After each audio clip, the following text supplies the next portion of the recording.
우리가 이제 예레미야서는 마무리했고요. 시편 말씀 오늘 보도록 하겠습니다. 시편 100편의 말씀입니다.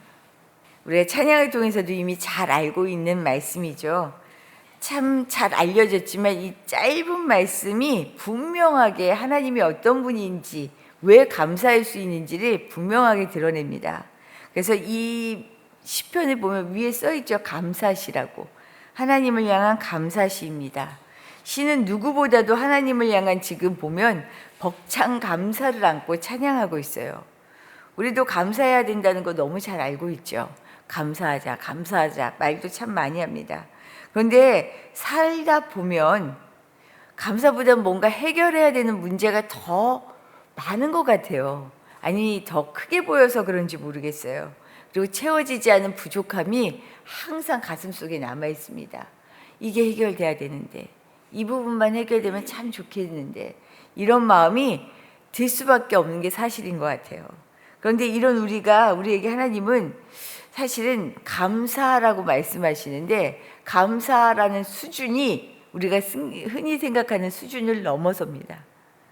하나님은 우리에게 뭐라고 얘기하셨냐면요, 범사에 감사하라. 늘 감사하라. 숨을 쉬는 순간순간마다 감사하며 살라고 얘기하십니다. 그런데 이게 되든가요? 근데 하나님이 되지 않은 일을 그냥 그렇게 살아라라고 말만 하시는 분이 아니잖아요. 그렇게 우리에게 되지 않는데 요구하시는 분은 아니잖아요. 그럼 억지가 아니라 범사에 감사를 품고 고백할 수 있는 방법이 뭘까? 오늘 시편의 감사시를 통해서요, 우리가 무엇을 감사하며 어떻게 감사를 놓치지 않고 살 수 있는지를 한번 살펴보려고 합니다. 오늘 시인은 시의 첫머리에서도 알 수 있듯이 다른 그 무엇이 아니었어요. 그가 감사한 게 하나님을 찬양하고 있습니다. 하나님을, 내가 가진 것, 내가 누리고 있는 것, 내 삶의 어떤 기쁨의 요소들로 찬양하며 기뻐하는 게 아니고요, 그가 찬양하며 기뻐하는 대상이 그냥 하나님이에요.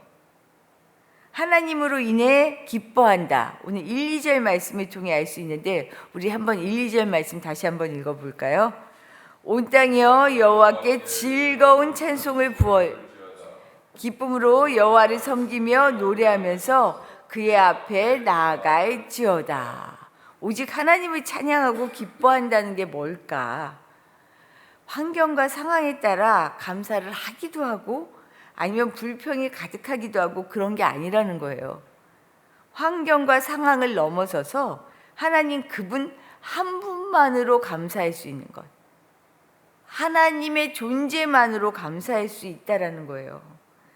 감사는 상황에 지배되어 나오는 것이 아니라 상황을 지배함으로 나온다는 거죠. 그래야 범사에 감사할 수 있어요. 우리 상황이 늘 좋은 것만은 아니잖아요. 늘 좋은 일만 있는 게 아니잖아요. 그런데도 하나님은 분명히 범사에 감사하라라고 얘기했거든요. 감사는 상황에 지배되는 게 아니고 상황을 지배함으로 나오는 것입니다.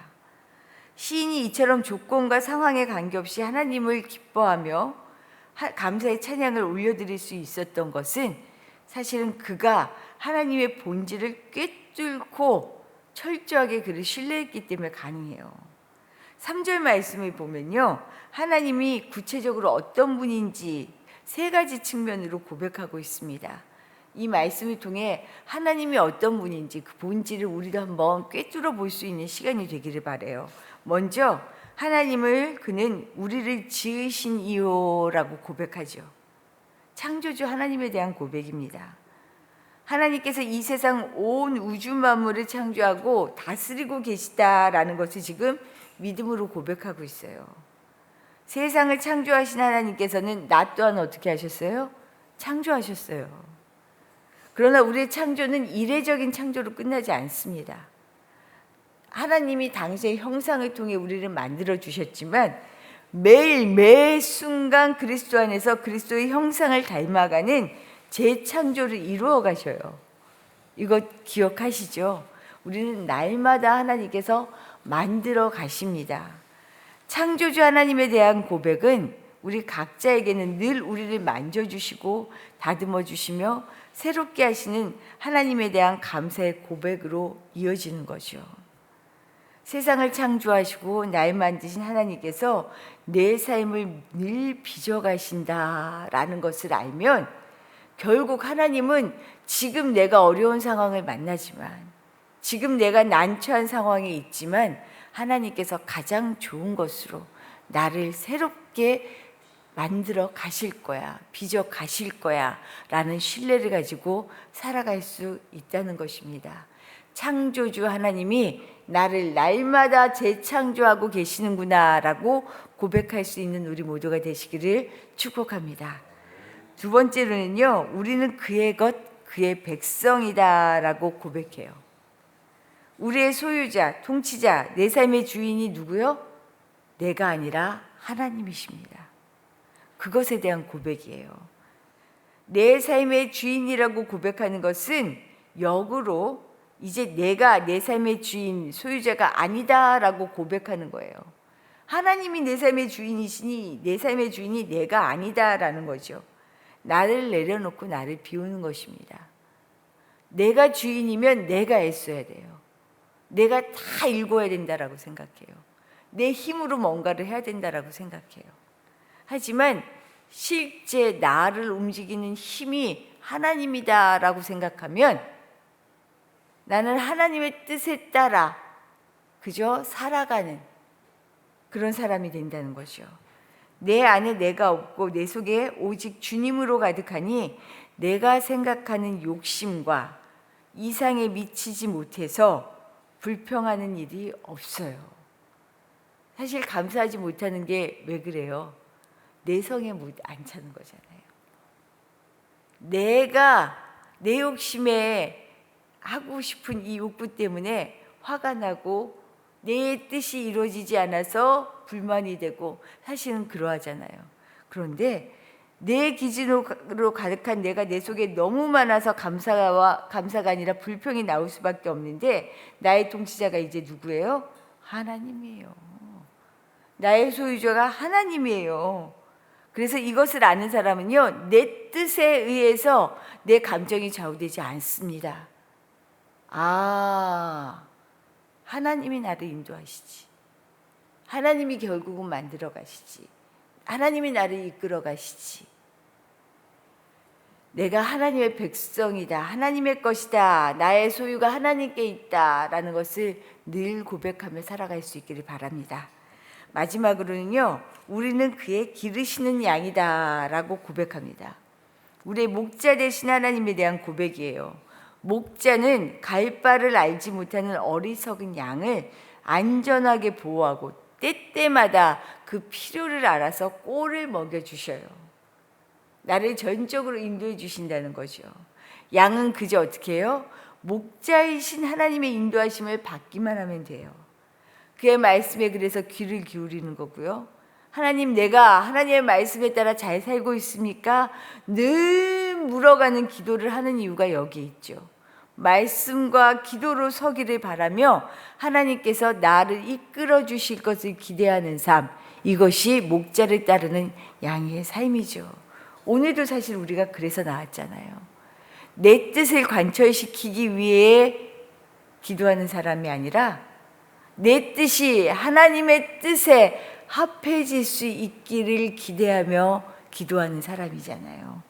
우리가 주님의 양으로 그가 먹여주시는 꼴을 기뻐하며 살아갈 수 있기를 축복합니다.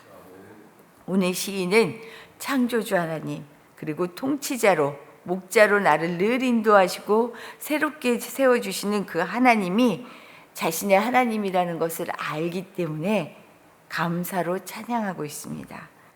본질을 알고 있기 때문에 상황에 흔들리지 않고 세상의 기준에 넘어지지 않으며 범사에 감사할 수 있는 것입니다. 상황에 따라 감사하는 삶은 결코 범사에 감사할 수 없지요. 세상에 주어지는 상황이라는 건 그렇게 녹록하지 않거든요. 그러나 내 삶의 근본을 알고 감사하는 사람은 상황을 감사로 만들 수 있습니다. 숲속에서만 사는 사람은 그 숲에서 길을 찾느라 애를 쓰죠. 그러나 숲의 전체 구도를 아는 사람은 두려움 없이 숲을 누려요. 내 갈 길이 어딘지를 알고 따라가죠. 인생의 숲을 그 속에서 바둥바둥 거리다 보면 어느덧 정처 없이 시간만 흐릅니다. 그러다가 어떻게 해요? 그냥 세상에 사로잡혀 살다가 그냥 저냥 지나가 버리는 경우가 참 많죠. 그런데 인생의 물줄기를 알고 그 흐름을 따라 나아가 내어 맡기면 하나님은 항상 우리의 편에서 우리를 인도하십니다. 그래서 시인은 5절에서 이렇게 고백해요.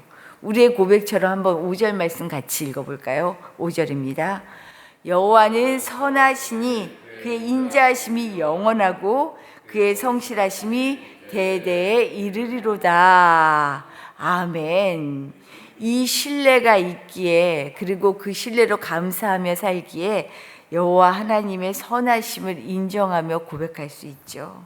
공의로 다스리시는 하나님에 대한 신뢰와 믿음이 있으면 그 믿음이 우리의 삶에 미치게 되어 있습니다. 감사를 만들어가는 사람이 되었으면 좋겠어요.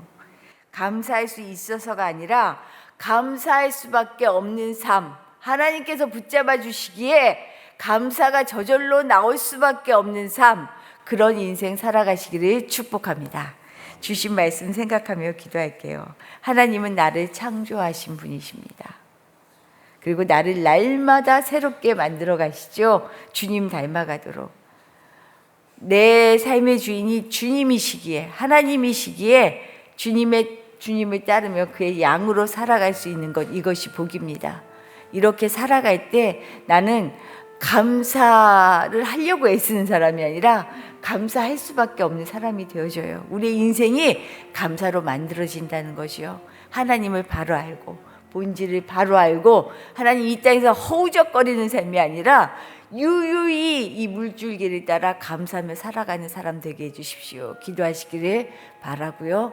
오늘은 우리 교회와 사역을 위하여 기도할 텐데, 특별히 이제 내일 우리가 수련회를 시작합니다. 온 가족 수련회를 통하여 하나님, 정말로 우리가 한 공동체로 부르심을 받아 한 뜻으로 무엇을 하며 어떻게 살아야 하는지 하나님 알게 하여 주십시오. 함께 울고 함께 웃는 것이 무엇인지 깨닫게 하시고, 우리 삶에 주어진 상황은 녹록하지 않지만 그러나 우리가 말씀으로 살겠습니다 라고 하는 이 다짐이 우리 속에서 나오는 수련회가 되도록 기도해 주시길 부탁드리고, 지금 너무 감기와 또 코로나 때문에 갑자기 수련회에 참석하지 못하시는 분들이 나오고 있어요. 강건하게 붙잡아 주셔서 하나님 잘 회복되게 하시고 또 수련회가 잘 진행되어질 수 있도록 인도해 주십시오. 기도해 주시길 부탁드립니다. 기도드리겠습니다.